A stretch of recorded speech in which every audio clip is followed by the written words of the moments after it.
हिंदू वाहिनी संघ अयोध्या की जन चेतना सभा सफलतापूर्वक संपन्न हुई, जिसमें राष्ट्रीय अध्यक्ष समेत कई जिलों के पदाधिकारियों ने लिया हिस्सा। राष्ट्रीय अध्यक्ष महिला प्रकोष्ठ राखी शुक्ला ने कहा कि आज अगर कोई हिंदू प्रताड़ित हो रहा है तो उसका जिम्मेदार स्वयं हिंदू समाज ही है, क्योंकि हम जातियों में बंट चुके हैं। हिंदू जब तक एकत्रित नहीं होगा, इस प्रकार की समस्या हिंदू समाज में बनी रहेगी। वहीं राष्ट्रीय महासचिव काव्या तिवारी ने कहा कि आज गाय, जिसे हम माता के नाम से संबोधित करते हैं, उसकी बहुत ही दुर्दशा हो रही है, जिसको हम सबको मिलकर बचाने का प्रयास करना चाहिए। मेरा नाम काव्या तिवारी है, राष्ट्रीय महासचिव मुख्य प्रकोष्ठ की हिंदू वाहिनी संघ। आज मुझे यहाँ पर अयोध्या नगरी में अपने राम राज्य को स्थापित करने का एक सौभाग्य प्राप्त हुआ, जिसमें हमारे संगठन के कुछ 16 बिंदु हैं, उन पर चर्चा हुई। 16 बिंदु में दो हम लेकर के काम करें, जैसे गरीब बच्चों का पढ़ाई करवाना, गरीब बच्चियों की शादी करवाना जिसकी शादी नहीं हो पा रही है, कुछ अनाथ बच्चों की सेवा करना, ये हमारा मुख्य उद्देश्य है इसमें। बाकी हमारे जो बहन राखी जी हैं, इनका भी कुछ उद्देश्य रहता है कि जो हम रोड पर चलते हैं, बच्चे कभी चप्पल नहीं है उनके पैर में, कभी उनको उनके ऊपर वस्त्र नहीं रहते, कभी उनको खाने को नहीं मिलता, तो उस तरीके से हम व्यवस्था करवाते हैं। और हमारी जो गौ माता हैं, उनकी भी सुरक्षा का उत्तरदायित्व भी हमने ले रखा है। जैसा कि आप उम्र में बहुत छोटी हैं, लेकिन आपको पद बहुत बड़ा मिला है, तो इसके बारे में क्या कहना चाहेंगे और इस पद का किस तरह से आप निर्वहन कर रही हैं? देखिए भैया, मेरे लिए पद महत्वपूर्ण नहीं है, मैं पद को महत्वपूर्ण नहीं समझती, लेकिन फिर भी मुझे राखी दीदी ने वो सौभाग्य मुझे वो दिया है उत्तरदायित्व, तो उसको मैं पूरे ईमानदारी से निभा रही हूँ। फिर भी मैं इस पर प्रकाश डालना चाहूँगी कि पद व्यक्ति किसी पद पे व्यक्ति पहुँचता है तो वो उसकी अपनी काबिलियत होती है, उसकी अपनी योग्यता होती है, उस आधार पर उस पद पर पहुँचता है।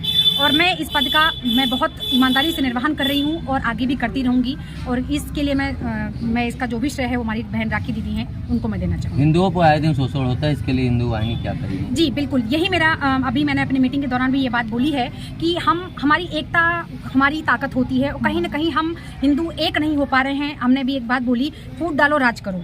फूट डाल करके आसानी से कोई व्यक्ति हम हिंदुओं को बरगला लेता है, आप चंद रुपए दे दो उसमें बिक जाते हैं। अरे बिको तो ऐसे बिको जो व्यक्ति आपको खरीद न सके, उसकी खरीदने की औकात ना हो, ऐसा होना चाहिए। गौ माता कही जाती है, लेकिन आज गौ माता को लोग काट रहे हैं जी, और उसका व्यापार कर रहे हैं, उसके बारे में क्या कहना है? उसका भी कहीं न कहीं श्रेय भैया हमारे ऊपर ही जाता है, क्योंकि कहीं न कहीं हमारी नाकामी होती है, उसको हम रोक नहीं पा रहे हैं, क्योंकि हम हिंदू एक दो लोगों से जागरूकता नहीं फैलती। इसीलिए मैंने आज पूरे अयोध्यावासी से इस बात के लिए अपील भी की है कि आपके निर्देश में कोई व्यक्ति अगर कुछ भी कहीं से गलत कर रहा है और आपको जानकारी है, तो उसको तत्काल संज्ञान में लेकर के आप लोकल जो भी थाना है, आप वहाँ पर शिकायत दर्ज कराइए। वहाँ पे भी कार्रवाई नहीं हो रही है तो आप तत्काल हमसे संपर्क कर सकते हैं। हिंदू राष्ट्र घोषित करने के लिए अभी आपने कई ऐलान किए, उसमें क्या कहना चाहते हैं? देखिए, हिंदू राष्ट्र घोषित करने के लिए अकेले काव्या तिवारी का सर उद्देश्य नहीं है, पूरे भारत देश को एकत्रित होना पड़ेगा। और एक दिन या आज मैं हिंदू वाहिनी संघ के मंच पे मैं काव्या तिवारी राष्ट्रीय महासचिव, इस बात का मैं बहुत अच्छे तरीके से बहुत गर्व के साथ मैं ये कहना चाहूंगी कि एक दिन वो भी आएगा जिस दिन हमारा भारत देश हिंदू राष्ट्र। हिंदू वाहिनी संघ आपका सिर्फ उत्तर प्रदेश में चल रहा है, पूरे भारत देश में? पूरे भारत देश में चल रहा है भैया,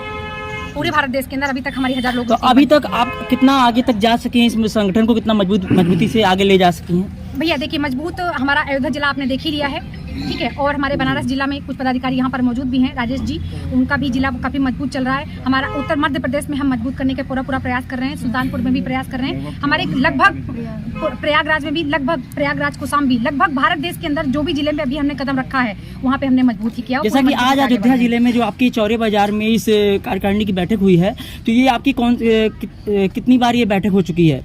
ये तीसरी बार बैठक है, ये हमारी खुद की आने की तो तीसरी बार है, बाकी भैया लोग अपना छोटी छोटी मीटिंग हर हफ्ते करते रहते हैं। ठीक। वहीं अयोध्या जिले के जिला अध्यक्ष विनोद सिंह ने श्री रामलीला समिति चौरे बाजार के सभी सदस्यों की प्रशंसा करते हुए कहा कि आज हिंदू समाज को इन छोटे छोटे बच्चों से कुछ सीख लेनी चाहिए। जो काम बड़ों को करना चाहिए वो काम आज बच्चे कर रहे हैं। मैं विनोद सिंह, जिला अध्यक्ष अयोध्या, आप लोगों को बताना चाहूँगा कि जैसे कि सभा का नाम ही जन चेतना सभा रखा गया, इसका मतलब है लोगों के अंदर जागरूकता फैलाने की आवश्यकता है। इस सभा का मुख्य उद्देश्य ही यही है कि लोगों को जागरूक किया जाए। और रही हिंदू वाहिनी संघ का विस्तार का, तो धीरे धीरे विस्तार हो ही रहा है। अभी जैसे बहन जी ने बताया कि बहुत कम समय में हमारी सारी जिले बहुत आगे बढ़ रहे हैं, तो आगे वही जिले बढ़ रहे हैं जहाँ लोग जागरूक हो गए हैं। जो जागरूक नहीं है वो सोशल मीडिया पर ही सब चमकते हैं, बाकी कहीं नज़र नहीं आती। नाकामी हमारी है, जो हिंदुओं के ऊपर अत्याचार हो रहा है, नाकामी हमारी है। जो गाय रोड पे कट रही है, एक्सीडेंट होकर मर रही हैं, लोग उनको कटवाने के लिए भेज रहे हैं। हमारा उनका कहीं न कहीं संरक्षण प्राप्त रहता है, तभी इस प्रकार की बातें समाज में होती है। इन्हीं सब कुरीतियों को समाप्त करना है समाज में। ये सब कुरीतियाँ कब समाप्त होगी?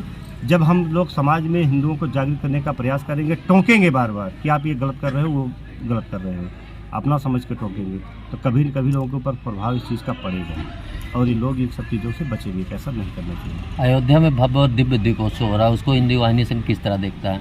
ये तो समझ लीजिए कि स्वर्गावतार होता है अयोध्या में। जब से ये सरकार अपनी आई है, दूसरा कार्यकाल लेके अयोध्या में दीपोत्सव होता है, स्वर्गावतार है। भगवान रामचंद्र जी के हम लोग वंशावली के हैं, वंशज के हैं, हम लोग उनकी धरती पर जन्म लिए, परम सौभाग्य है। और भगवान रामचंद्र जी के घर में अगर दीपोत्सव ना मनाया जाए तो बहुत दुर्भाग्य का विषय है। सरकार ने चेता है इस विषय पर, काफ़ी अच्छा उन्होंने कार्यक्रम कराया है अयोध्या में और निरंतर ये होता रहेगा। ऐसा हम लोग का भव्य दीपावली होती रहेगी। तो लगभग इस घाट पर कितने दिए जलाए जाएंगे, ये भी तो अब की बार हम लोगों ने इस खंडेश्वरी दास समाधि स्थल पे चौरी बाजार में जहाँ हम लोग का ये कार्यक्रम हुआ है, यहाँ पे भी 2100 दीपक जलाने का, दीपोत्सव मनाने का प्रोग्राम रखा गया है।